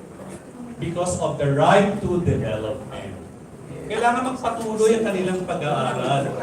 Dapat may mga strategies. Pwede namang modular. Pwede namang yes, something like that. Correct. May utang yung guro na makausap siya yung edukasyon na dapat na Sana po ganyan lahat mag-isip ng ating mga teachers. Na kapag kayong bata ay madalas uma-absent dahil nagtitraining siya for palarong pambansa, dapat may consideration Mahirap kasi yung kalaban natin dyan, yung may academic. pressure na pagsasubmitin ng 5 Sino ang folder nag-iipit ng na bata? research. Yung mga academics. Dapat, Academic teacher. yeah. sharing ko lang po bilang principal. I must admit Sir, that Mike. I am Meron. I am physical defect. EPS Sir Pete Loyani is here with us. He could categorically attest. Sharing ko lang po ito. Tama yun sir na I agree na kailangan talaga may special consideration. And I would say at my early stage in teaching, because I am a physics and chemistry teacher, and then when I became a principal, naiba yung pananaw. Unang-una kasi kalaban ng mortal ang sports. Lahat ng kulay ng mga, tawag ko sa kanila mga buisit kayo. without hypocrisy. And sabi ko kasi, meron pala akong na-overlook doon na talagang pagkawala sa klase ko, even nagpa-practice sa gym, dadaanan ko siya, naglalaro ng volleyball, basketball. Sabi ko, why are you not in my class? Lalagpas ako sa gym, i-cross ko yung gym. Nandun yung coach niya. Mumurahin ako ng, sorry for that term, ikaw, takin mo, bakit kinapunta yung mga anak ko? Takin mo rin. Sabi ko rin. Tapos naglabanan kami, sir. I must admit that, kasi napaka-ano dito, sir. Tapos sabi ko sa kanya, bakit? May nakikita ka ng subject na volleyball sa card, at saka basketball. In some aspects, siguro totoo ako, di ba? Now, I realized na nung time na yun, when I became the principal, na tutuusin, wala naman ako laruan kasi ultimo sungka, hindi ko minaster. Tapos ultimo pico, hindi ko alam yon. Tapos ang nangyari po nung naging principal ako, I realized na mayroon tayong ikinoconnect na dito, yung special consideration, yung multiple intelligence. When I happened to attend a seminar on multiple intelligence, I realized na mayroon pa ng bodily kinesthetic intelligence, may naturalist, may mathematical, etc. So nung time na yon, nasabi ko, inadapt ko doon sa school where I was assigned. And luckily, with modesty aside and without bragging it, nung in-apply ko na yung rights to different multiple intelligences, and one of which is yung sports, yun nga yung paglalaro, very nice. Sabi ko, being a principal, eto pa na authority ako, I need to lead my teachers to think positively towards sports. Sabi ko, wag ninyong wala akong maririnig na teacher, academic teacher, na ibabagsak yung bata kasi naglaro ng basketball, naglaro ng volleyball, hanggang naging NCR. And with all that, 4 na taon na overall champion ang school where I am the principal. Sunod-sunod yun. And modest aside also again, nakaabot sila hanggang palarong pambansa sa Davao. Kaya, luckily, ako lang ang principal na pinadala ng division sa palarong pambansa. Ang irony, yung pilay na principal nandoon sa palarong pambansa. Tapos, ako pa yung PM ng athletics. Paano ko lalabanan ng 100-meter dash? Ang dapat pala doon, 100-meter dash is queen ka or king sa puso pag-unawa sa mga sports. And, Nice. sabi ni Sir Pete sa akin, when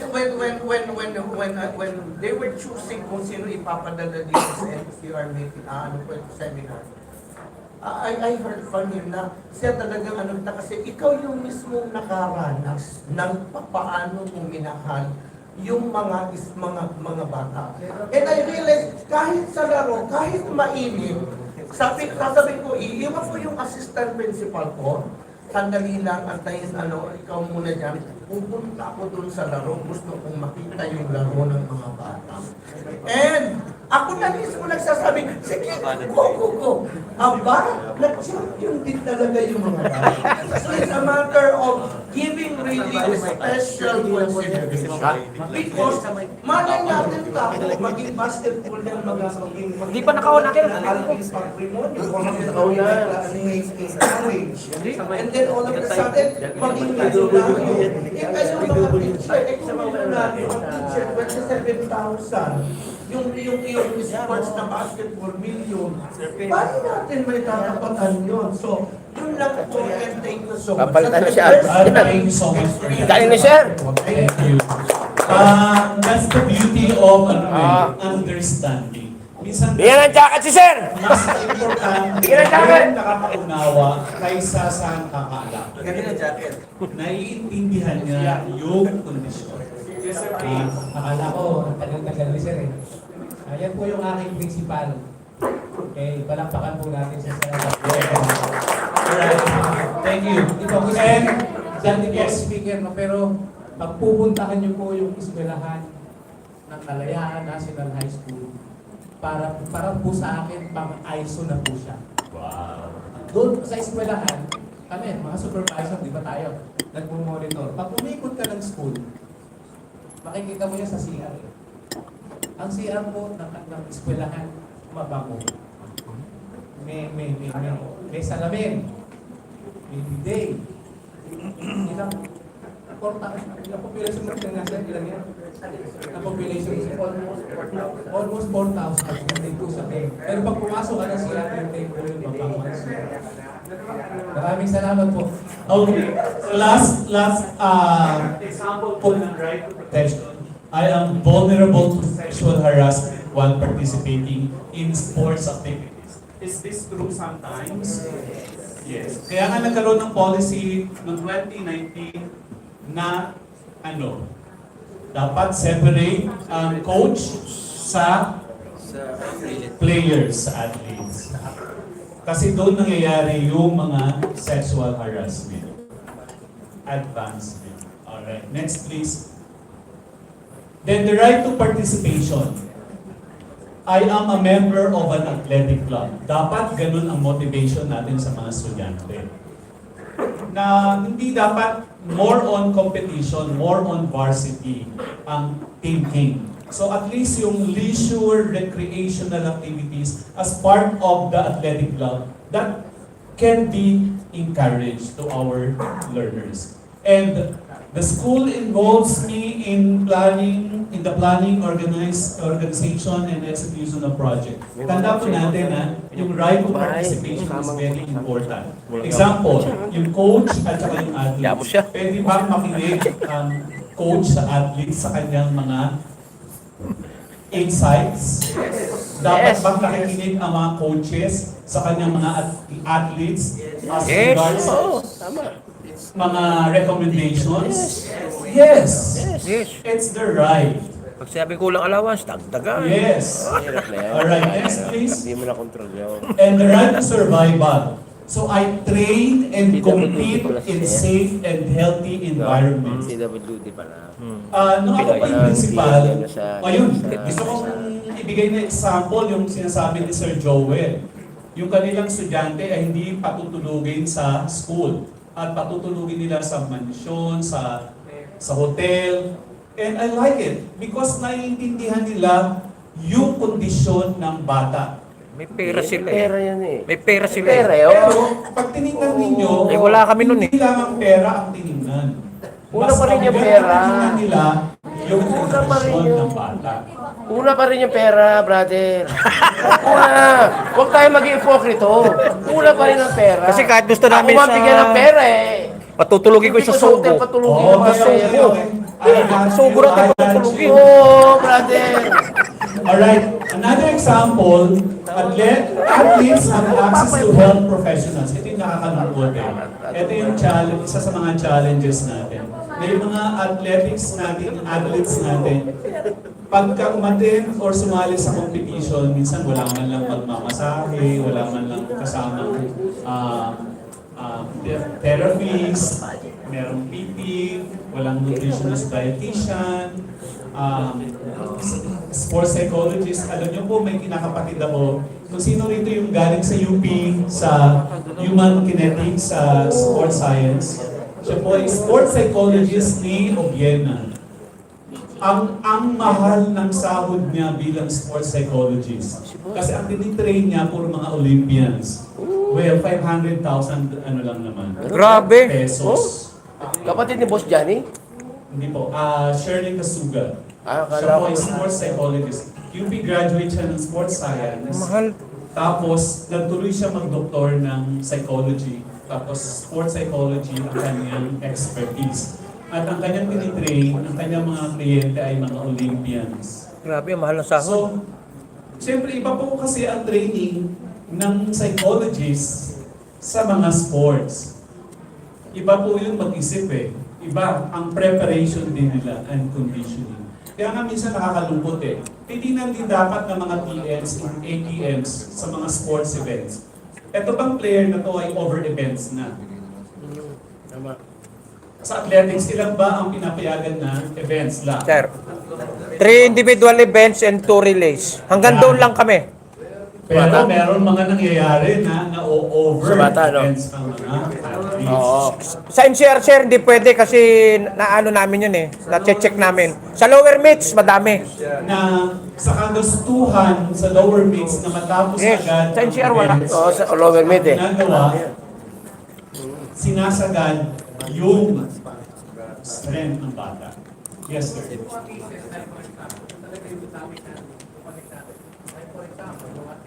No problem about three individual relates. Ang mga factor dyan, for example, scheduling. Yung scheduling na magkakasya sa okay lang sir, yun yung nagagawa sa TV Sports. But then, yung schedule, yung example, yung 100 meter dash, ang tapos umuwi siya, wala pa halos pahinga. Dapat kasi may rest na alam din. Mga ganun factor lang. Or yung mga recovery na Another tinatawag. thing is, dala ng kahirapan. Kasi, like for example, yung Pasay City, wala kaming track oval. Unlike Pasig doon kami, kaya salamat po sa Pasig. Sinusunod-sunod nilang event. Nakahirap kami. Puro finals yun. Salamat. Puro finals yun. namin na maging Eh, isang araw ka lang nagbayad sa uwan. 3 days. Ay, di sa gandang bata Day ko. namin. Kaya wala nga Alam natin yung Riot Marino ang bata ko. Sinalis namin lahat ng Di ba? para lamang ganun. Pero ano pa rin? Ang kalalabasan nun, Tokayo, pera pa rin ang bottom line. Kasi wala kang pang-ambag sa oval eh. Titipid ka eh. Pera. Alright, so we understand the challenges. Pero nandito tayo ha. Kaya ako nandito, share ko yung mga standards na to. It's up to us naman kung pananatilihin natin na na-over-events ang bata or hindi na natin nakikita na meron dapat recovery period yung bata sa paglalaro. Oo. Kung ang ating intention ay maglaro lang na maglaro, well, that is our call. Nasa atin yan. But I'm sharing to you, these are standards. Kaya nga dapat athletes have access to health professionals. Kaya nga, it's very important that we conduct refresher course for our coaches and officiating officials as regards this matter. Correct. Na dapat alam nila how to schedule properly, how to devise ways on how we can help our learners na to maintain their health, safety, security, etc. Kasi, walang pwede kung mag-discuss natin kung ang nangyayari din sa baba ay puro ganun din. Pag So walang, this is pag walang pera kasi useless pangbayad sa oval, engagement. Riot So Marino I'm talagang sharing bata with dyan. you these Kasi isang araw ka lang standards. nakaschedule eh. Para, Uubusin mo yun. Hindi man ngayon, evolutionary yung approach, Diba? dahan-dahan nag-strategize Alam na magtira ka pa ng sa event. baba. Eh, isang araw ka nga lang Kasi ako talaga bayad tinignan sa ko oval. yun, sinabi ko, Pera ang ayoko ng, usapan dyan. ayoko yung bata na sunod-sunod ay sumasali, lumalaban. Titignan niyo yung mga muna, yung kanilang condition. Kahit nga magdagdag tayo ng araw, ng oras, para lang ma-secure natin na yung bata. Kasi madalas, pag dire-diretso, minsan ang effect nun, pagod na, iba nagsusuka na, iba yung mga Yung iba, paltos ng paa. autos ng paa. Correct. Sa athletics, ganun, tinitingnan ko yun eh. O sabi ko, pang ilang games sa yung batang yan? Binibilang, sir, ano pa lang to, pangatlo pa lang. O sige, okay. Kasi kailangan to nakikita ng ating mga trainers, ng mga coaches.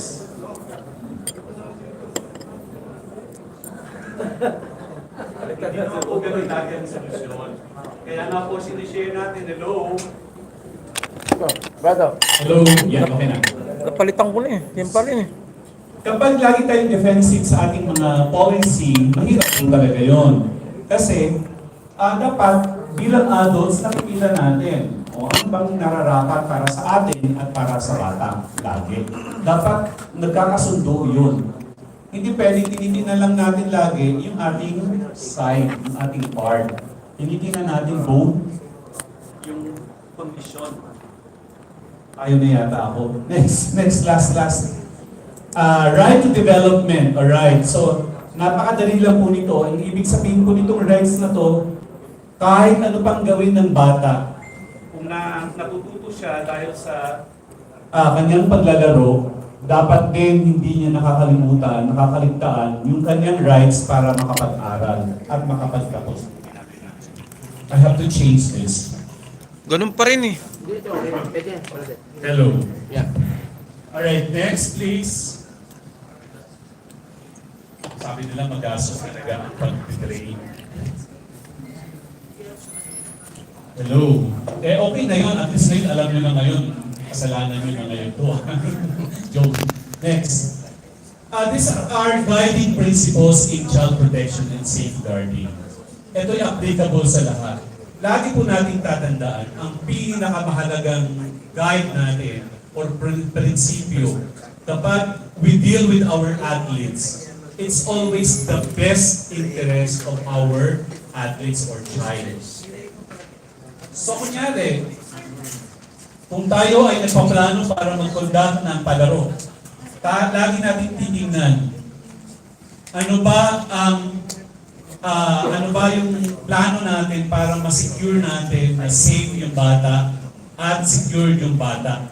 Mas importante na safe yung bata. Kaya nga dun sa RSAC, di ba, sa TISA, sa screening, anong nangungunang mga requirements? Parental consent, medical certificate. Sa akin, dalawang yun, napakahalaga nun.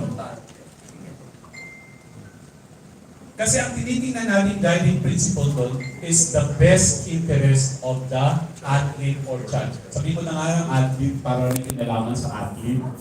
And it should be non-discrimination. Non-discrimination dapat. Minsan meron po ako na-observe, hindi pinaglaro yung babae. Kasi sabing ganun, mahina naman kayo, yung lalaki na lang. Something like that. Pag tinignan mo, meron bang issue kung lalaki or babae ang magpa-participate sa game, sa palaro? Well, it's for us to reflect. So dapat non-discriminatory. Minsan din, kapag ang athlete ay medyo may kaya at nagbibigay ng paminto, alam niyo yung paminto? Regalo. Para pag uwi sa bahay, meron kayong paminto. Ibibigay sa anak. Mas iba yung treatment dito sa batang ito kay dun sa bata na medyo wala naman kaya ibigay. Meron ganon mga concerns. Meron tayong tinatawag na mga star players. Iba yung treatment dito at iba rin ang treatment dito sa batang hindi masyadong nabibigyan ng pansin. But it's happening. Kaya natutuwa ako sa bagong rules ngayon na dapat lahat naglalaro. Tama? Basketball. Lahat dapat Basketball naglalaro. Kung 12 sila, dapat lahat. By quarter. Kaya kung hindi, meron mga ganun silang ground rules or technical guidelines. Meron. Na kapag hindi nakapaglaro, technical. Sa basketball Kasi yata dapat yun. non-discrimination yung approach. Walang bangko. Walang bangko dapat. Wala naman na ngayon. Wala. Kaya nga nakakatuwa, hindi katulad dati eh. Meron mga ganun Dati, nangyayari. Basketball, volleyball. Alright, next is Sa basketball yung by quarter, ano? Saka ka magdidesisyon sa court. Sa mga Respect for the views of the child. Alright. Pasok na lahat, di ba? 1, Ang 2, 3, 5 pinaka-isa sa worst sa akin na, dito sa area na to, respect for the views of the athletes, Second half, didiskarte ka na. is kapag yung coach ay nagkakaroon ng gaslighting. And what is gaslighting? Ano yun? What is gaslighting? Yung tama ang bata, ang tama ang sinasabi niya, pinipilit na minamali ni coach. Pinagmumukhang tanga yung bata. Minsan kasi, meron talagang hindi matanggap ng coach na mas marunong yung bata. Lalo na kapag yung coach ay hindi playing coach. Lalo na kapag yung bata may personal trainer. Kasi marami tayong mga injustice. So, that matters also. And we should understand that. Respect for the views of the athletes. Yun na. Stress ko na yung athletes. And this is very important also. Evolving capacities. Meron po talagang athletes na kahit tiruan mo yan, hindi talaga niya makuha yung routines. Hindi niya makuha talaga yung steps. Hindi niya talaga makuha yung strategy. Kasi, hindi lahat ng bata ay pare-pareho ang strengths, mag-isip, nakakaintindi. So, kailangan naiintindihan ni coach, kaya nga yung una nating discussion kanina ay child development. Because they believe of evolving capacity, gradual, hindi revolutionary ang approach. Sana meron kang measurement, paano i-check na pare-pareho ang bata ang kanilang capabilities. Sana meron alam mo bilang coach kung etong lahat ng batang ito ay may ganitong capabilities or abilities. Na kung hindi, kailangan mo talagang aralin. It's a challenge. Na tingnan mo kung anong kakayahan ng bawat isa na atleta. So that's the respect for evolving capacities. And, alright. Next is, sige, alisin ko na yung community participation. Kasi napakahalaga niyan, although hindi talaga magpo-progress ang isang activity kung wala talagang community participation. So, when we professionalize our PTA, school PTA, and our SGC, they can help us. Hindi naman pwede kakayanin ng principal yan lahat ng mga gastusin ng mga players. Maliban na lang, merong division na grabe yung suporta ng LGU sa kanila. Paano naman yung division na walang support ng LGU? Yes. So, we depend on our principals, schools, kung paano nila i-manage yung mga logistics, yung mga equipment, yung mga gastusin. So, diyan papasok yung community participation. Ito pa yung mahalaga, confidentiality. Madalas, or minsan nangyayari, yung records, personal records ng bata ay nalalaman na i-share, na itatag sa ibang athletes or minsan sa ibang coaches. Na dapat ang nakakalam ng nun, yung coach, yung nag-screen, dapat hindi yan malalaman ng ibang tao. Tandaan niyo po sa Anti-Privacy Act po Ako, sinasabi ko po ngayon, okay lang mag-video kayo, but I do not consent it na mag-video kayo. At hindi ko pinapayagan na kunan niyo ako ng picture at i-post yan dahil wala akong pahintulot. And that's my rights under Anti-Privacy Act. Ganon din sa bata. Okay? Ganon yun. Minsan may mga medical records yung bata na something na siyempre kasi malalaman ni coach yan kung anong mga sakit ang meron yung bata. Minsan nalalaman ng ibang coach, ay meron palang tulo yung bata. Meron palang ganitong sakit ang bata. That is very important. Confidentiality. Kasi kung hindi yan mo-observe, kawawa ang bata. and informed consent. Wow. Ang ganda pakinggan. Sana nangyayari. And when we talk about informed consent, ano ibig sabihin niya?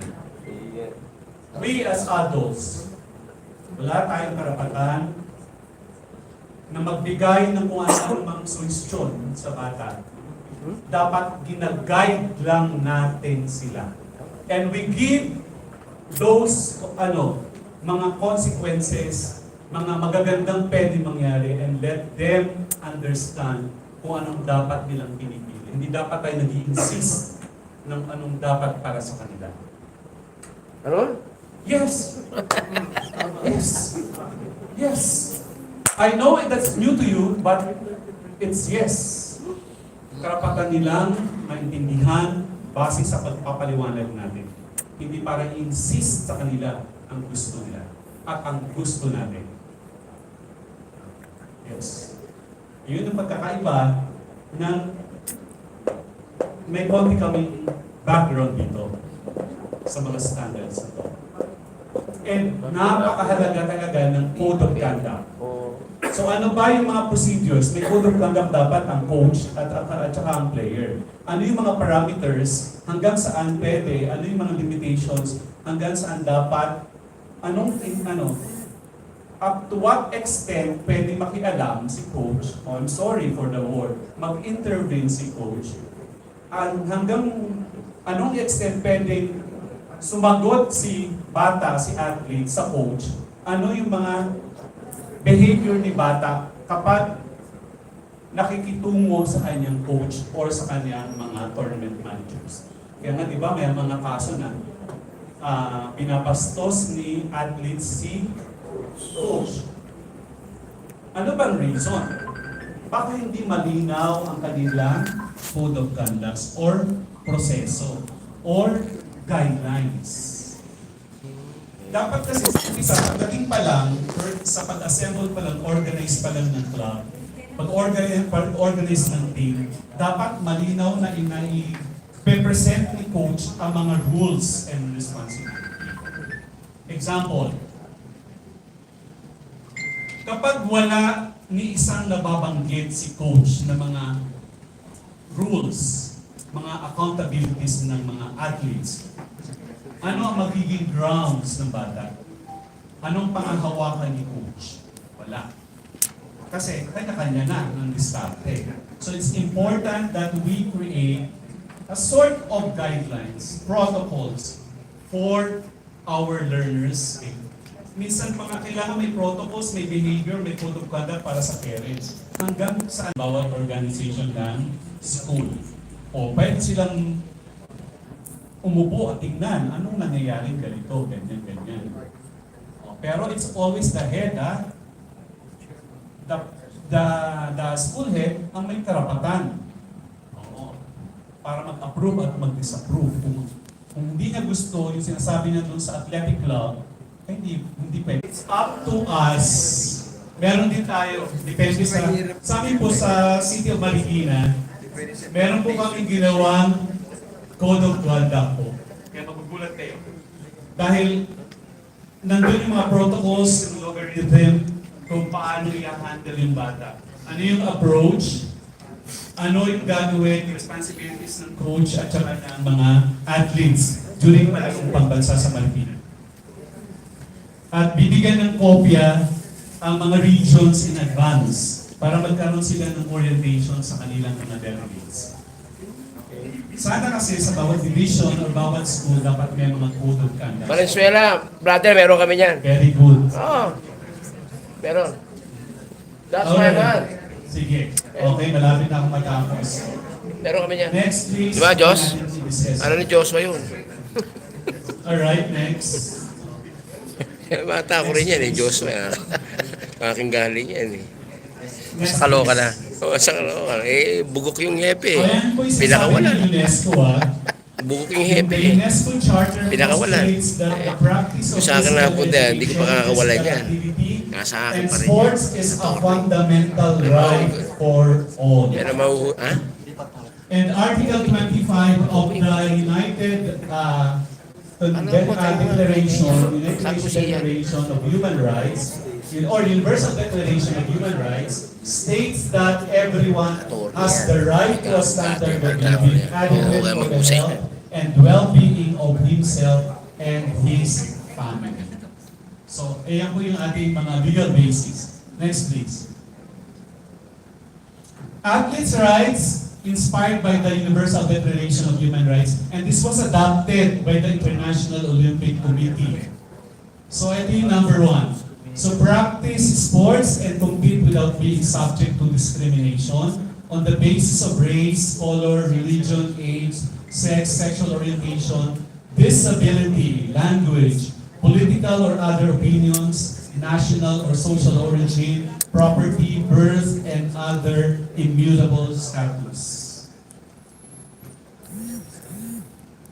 Next, please. Self-explanatory. Another athlete's rights, be part of a transparent, fair, and clean sporting environment, particularly one that fights against doping and competition, manipulation, and provides for transparent judging, refereeing, selection, and qualification processes, and appropriate competition schedules, including training schedules at such competition. Naku, ang daming violation.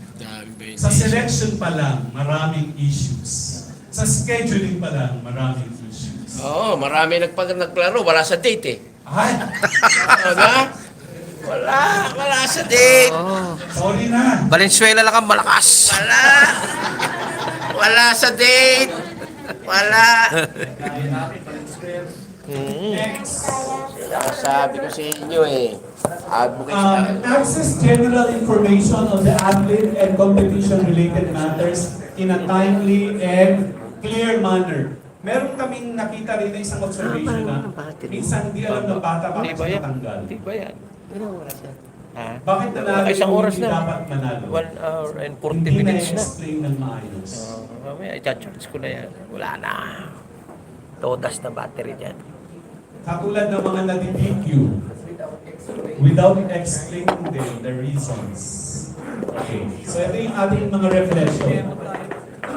Hindi ko sinasabi na nangyayari ko sa division ninyo, nangyayari sa division namin. This is for reflection. Access education on sports-related matters, as well as to work or study while actively training and competing, should be the athlete choose to do so and where practicable. Yan. So right to development or education pa rin. Next.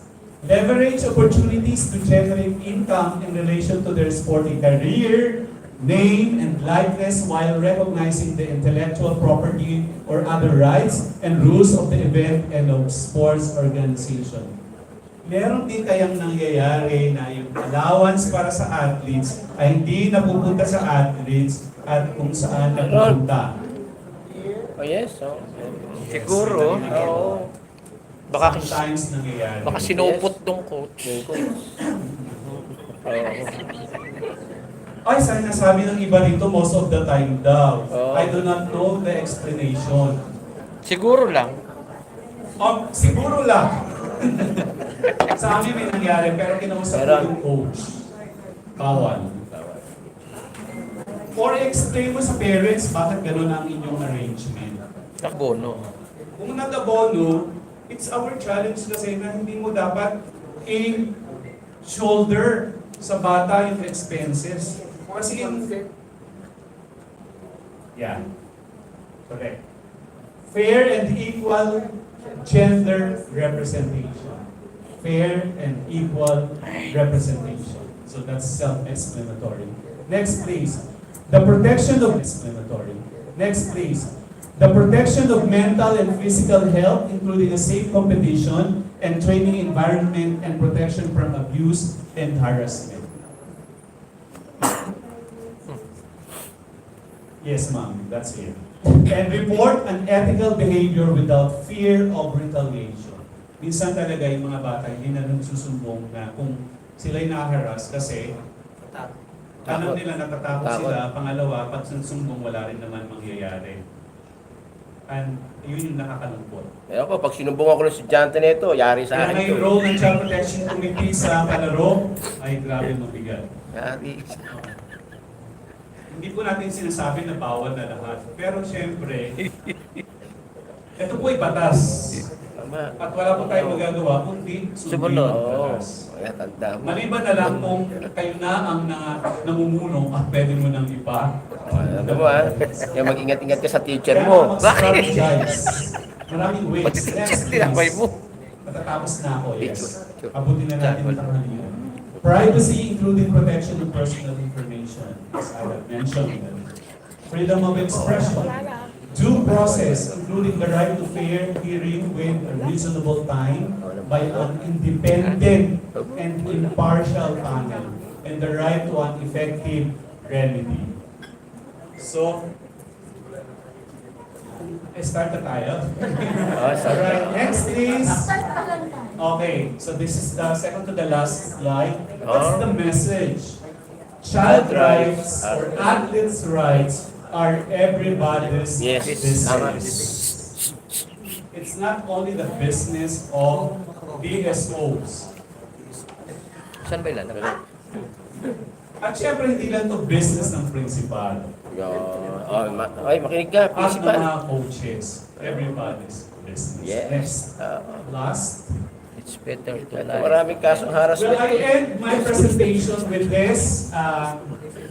It is better to light a candle than curse the dark. Si Dede, Okay lang pupunta lang ako po na niya. nag-start na tayo ng mga policy na to. Doon ako At naiintindihan mag-monitor niyo pa sa- unti-unti itong mga sa standards na Tagaytay to. lang. Kaysa magkaroon ng Bibili ko sisihan ng na hindi nagkaroon ng Piyak. orientation.